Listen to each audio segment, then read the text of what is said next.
বিসমিল্লাহির রহমানির রহিম। আমি এখন কোরআনের পাখি দেলোয়ার হোসেন শহীদ আল্লামা দেলোয়ার হোসেন সাঈদী সাহেবের কবর জিয়ারত করতে আসছি। এইটা হচ্ছে এইখানেই সেই কবর আছে। আমার ছেলেও আসছে। আব্বা টাটা দাও। এই যে আসসালামু আলাইকুম ইয়া আহলাল কুবুর। এই হচ্ছে দেলোয়ার হোসেন সাঈদী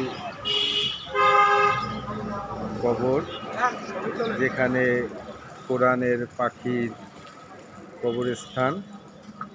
এইটা হচ্ছে সাথে হচ্ছে মসজিদ, যে মসজিদ প্রতিষ্ঠাতা।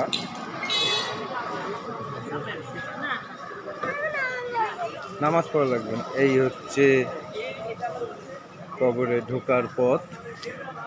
এইটা হচ্ছে সাঈদী পরিবারের কবরস্থান। এই ঢোকার এইখানে কবর জিয়ারত সম্পর্কে কিছু আছে।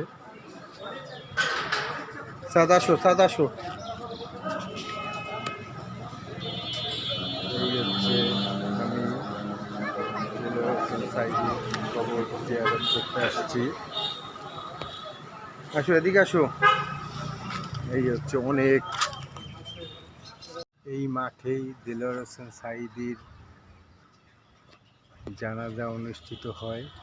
এইটা হচ্ছে সেই মাদ্রাসা যেটা প্রতিষ্ঠাতা আল্লামা দেলোয়ার হোসেন সাঈদী। বিশাল মাদ্রাসা, আল্লাহ তারে বেহেশত নসিব করুক। বিশাল বড় মাঠ। এই মাঠেই দেলোয়ার হোসেন সাঈদীর নামাজের জানাজা অনুষ্ঠিত হয়েছে। আমার ভাগ্য যে আমি দেলোয়ার হোসেন সাঈদী কবর জিয়ারত করতে পেরে আমি আনন্দিত, আমি গর্বিত যে আমি বাংলাদেশে একজন আলেম এবং কোরআনে এর পাখি যাকে বলে তার কবর জিয়ারত করতে পেরে, তার প্রতিষ্ঠানে আসতে পেরে।